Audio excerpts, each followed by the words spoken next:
superbe, sublime, merveilleuse. Sauf que ce gars-là est quand même rationnel et pragmatique. Mais ça pose un très grave problème.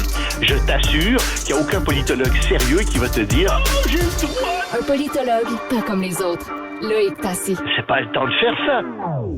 Cher Loïc, bonjour.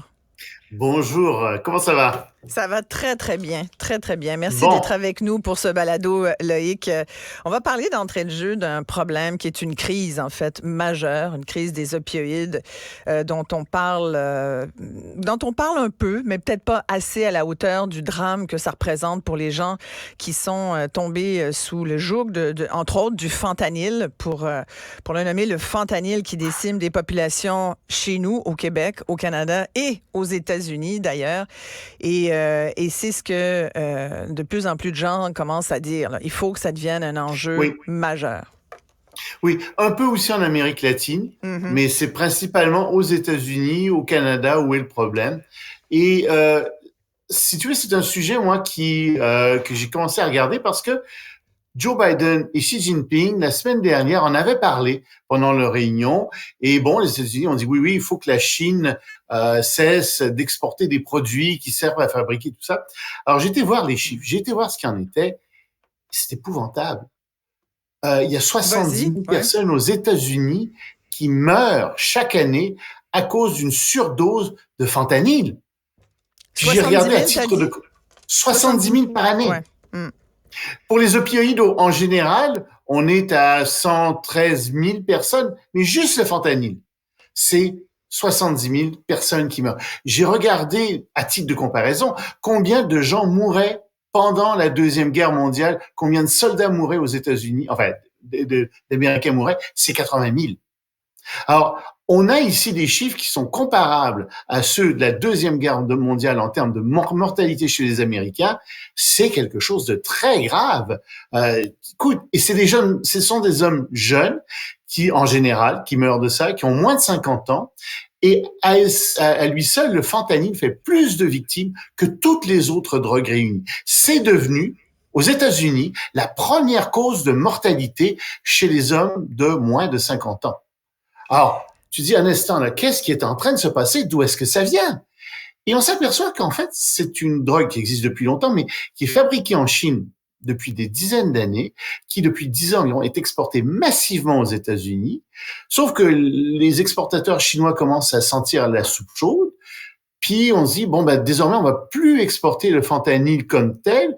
Ce qu'on va faire, c'est qu'on va s'associer au cartel mexicain, principalement, mais colombiens aussi, et on va leur envoyer la matière première pour qu'eux-mêmes fabriquent le fentanyl. Et on va expédier ça aux États-Unis. Or, le gouvernement chinois est un gouvernement qui surveille sa population de très près, surtout avec les caméras qu'ils ont partout maintenant, surtout avec la surveillance des téléphones. Je ne peux pas croire que le gouvernement chinois ne sait pas qui fabrique du fentanyl ou qui fabrique des produits qui sont destinés à l'exportation pour fabriquer du fentanyl. Ils le savent fort probablement très bien. Et ici, on a un vrai problème. Oui. Tu parlais des chiffres aux États-Unis, près de 40 000 Canadiens sont morts d'une surdose depuis 2016. Donc Quelques années, oui, c'est ça. Ouais. Et dans 75 % des cas, semble-t-il, c'est le fentanyl qui était en cause, selon Santé Canada. Oui. C'est fou. Il y a des rapports là, qui sont sortis cet automne, entre autres de la GRC, puis des documents de sécurité publique du Canada qui disent que c'est vraiment devenu le gagne-pain du crime organisé. Le fentanyl. Oui, et ça prend pas grand-chose. C'est 100 fois plus puissant que la morphine. Alors, pour les gens qui voient pas ça, ça signifie que l'équivalent de 3 ou 4 grains de sable, c'est pas gros un grain de sable, ça peut tuer quelqu'un. Mais ça, c'est rien, le fentanyl. Il y a une autre drogue qui est arrivée sur le marché il y a quelques années, que les gens appellent, semble-t-il, le Frankenstein, la Frankenstein, plus précisément, qui est une drogue qui, elle, est 40 fois plus puissante que le fentanyl.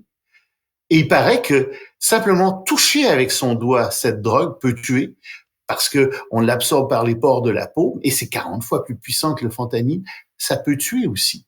Et donc, je regarde ça et je me dis, mais attends, il y a des choses qui sont épouvantables. Ça crée une mortalité épouvantable et on a vraiment l'impression qu'il y a sinon une complicité, du moins une nonchalance des gouvernements mexicains et chinois, et ça crée des morts. Ils sont responsables de la mort de 70 000 Américains par année, littéralement, ces gens-là. Indirectement, mais ils en sont quand même responsables. Et c'est pour ça que je dis, oui, j'écrivais là-dessus ma chronique aujourd'hui, j'ai écouté, c'est devenu le premier sujet de préoccupation dans nos relations entre le Canada et la Chine, entre le Canada et le Mexique, ou en tout cas, ça devrait le devenir. Même chose pour les États-Unis. C'est plus important que le commerce. On a des dizaines de milliers de personnes qui meurent chaque année à cause du fentanyl. Mais je pense qu'on a de la difficulté. C'est un problème. On a de la difficulté à faire valoir des revendications quand il s'agit de parler au gouvernement chinois, là. Oui, mais on devrait leur dire, écoutez, non, avant de vous parler là de quoi que ce soit, vous arrêtez ça. Parce qu'on vous croit pas quand vous nous dites que vous y voyez, etc. On ne veut plus cette saloperie chez nous. Et ça va être compliqué parce que les Chinois peuvent délocaliser la production. Ils ont des antennes un peu partout. Mais il y a un problème. Il faut que nous-mêmes, on s'en occupe beaucoup plus. C'est pas tolérable d'avoir autant de gens qui meurent d'overdose. C'est un très grave problème. Et je te dirais que dans notre société, on a un autre problème qui est qu'on a banalisé l'usage des drogues. Je dirais. On a quelques-uns. Ouais, mais un autre avec les drogues, c'est que je trouve qu'on a beaucoup banalisé l'usage des drogues depuis quelques années, c'est pas quelques décennies. Et il y a des gens qui pensent faire des expériences, etc. C'est devenu extrêmement dangereux. Ça l'a toujours été, mais ça l'est encore plus dangereux. Puis je connais aucun pays qui peut se permettre de perdre comme ça autant de jeunes. Puis ça coûte très cher économiquement, ça coûte cher humainement parlant. C'est une grande tragédie et je trouve qu'on n'en parle pas assez. Tu fais bien d'avoir soulevé cet enjeu-là, cette crise-là sur le fentanyl. Parlons un peu, tu parlais des pays d'Amérique latine. Il s'est passé des élections en Argentine. L'Argentine a donc un nouveau président. Situe-nous un peu, qu'est-ce que ça veut dire l'arrivée de cet homme qu'on considère comme un libertarien assez de droite?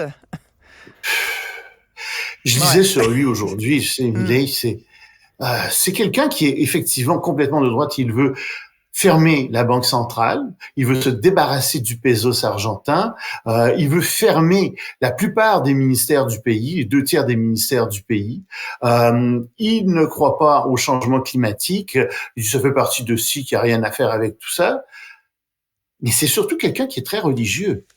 C'est quelqu'un qui a voulu se convertir au judaïsme, mais il paraît que pour lui, le sabbat, c'est pas compatible avec la fonction présidentielle. Je veux bien, mais ça, c'est juste amusant. Mais lui, il prétend parler quotidiennement, enfin, quasiment régulièrement à Dieu. Et que Dieu lui répond. Et il aurait vu, dit-il, oui, c'est parce qu'on en est là, il aurait vu il y a eu des visions. 3 fois, il aurait vu la résurrection de Jésus. Des trucs comme ça. Et puis, il sert d'un médium pour parler à son chien qui est mort en 2017. Ah, mon Dieu, mais t'es sérieux? Mais c'est un homme qui souffre de maladie mentale et de délire religieux. C'est vraiment ça. Et malheureusement, c'est lui qui est devenu président de l'Argentine. Alors, mais Donald donc, Trump l'a félicité.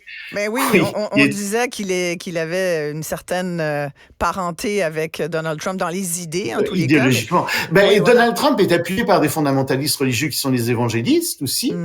Et on sait maintenant que Johnson, le président de la Chambre des représentants, est, je vais le dire comme ça, un fou furieux religieux aussi. Parce que lui dit que toutes ses décisions sont fondées sur la Bible, sur la lecture de la Bible. Il ouvre la Bible au hasard et il prend des décisions fondées là-dessus. Alors oui, Trump a salué la victoire de ce nouveau président argentin, mais ce nouveau président argentin, c'est quelqu'un qui est très dangereux parce que je pense qu'il souffre de maladie mentale. Puis ça, c'est comme, je suis pas psychologue ou psychiatre, mais c'est comme n'importe qui a une grippe ou un rhume qui se casse une jambe. Tu sais, à un moment donné, on peut dire oui, si tu penses si tu as des visions religieuses, puis tu as recours à des médiums parce que tu penses parler à ton chien. Mais tu sais, c'est la troisième troisième problème mental. C'est la troisième économie d'Amérique du Sud. D'Amérique latine. D'Amérique latine, oui. Oui. L'Argentine est un pays Oui. immense, 36 millions d'Argentins et une crise économique sans précédent. Mais il y a une inflation épouvantable. Non, écoute, c'est 40 de la population. Une inflation épouvantable. Ouais. Oui, puis l'inflation est à 145% par année. On comprend que les gens sont désespérés. Mais c'est pas ça la solution. Heureusement, je te dirais d'une certaine manière, il y a que 38 députés qui sont dans son parti sur 245 ou quelque chose comme ça. Donc, c'est pas possible qu'il passe des lois très, très facilement. Mais il a promis des changements très, très rapides. Il pense qu'il accomplit la volonté divine, c'est ces termes, en Argentine, on va voir ce que ça va donner. Moi, je pense que les pauvres Argentins vont tomber de Caribe en Scylla. Ça va être catastrophique ce qui va arriver dans les prochaines années. Joe Biden c'était son anniversaire aujourd'hui? T'as vu ça, Joe Biden? Non, j'ai pas vu ça. On l'a pas fêté fort. On l'a pas souligné beaucoup, hein? Non, ça, on va pas rappeler. Il y a quel âge maintenant? 81? 81 ans, imagine-toi donc. Et il y a beaucoup d'Américains, une majorité d'Américains qui pensent qu'il est trop vieux sans vouloir faire de l'agisme. Là. Il y a quand même, ils ont peut-être pas tort, là, mais bon. Mais tu sais, je veux dire, et c'est pas une question d'avoir 81 ans au fond. C'est une question d'être en forme intellectuellement, d'être en forme physiquement. Puis c'est la vie, on vieillit tous. Puis à un moment donné, on devient trop vieux pour exercer un certain travail. Puis il y a des gens qui malheureusement perdent un peu la tête. On le sait tous que ça arrive. On a des gens dans notre entourage, de nos amis, etc., qui sont plus vieux, qui passent des fois par là. Mais c'est le cas de Joe Biden, en effet. On a l'impression que, heureusement, il est très bien entouré. C'est la chose qui change. Mais tu sais, regarde Donald Trump. Donald Trump devient de plus en plus incohérent dans ses discours.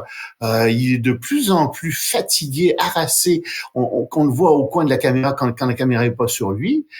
C'est dur aussi pour lui. Puis il y a juste 3 ans de moins que Joe Biden. Alors c'est ça aussi qui est ironique là-dedans. Oui. Merci beaucoup, Loïc Tassé. Merci bien. Allez, au revoir.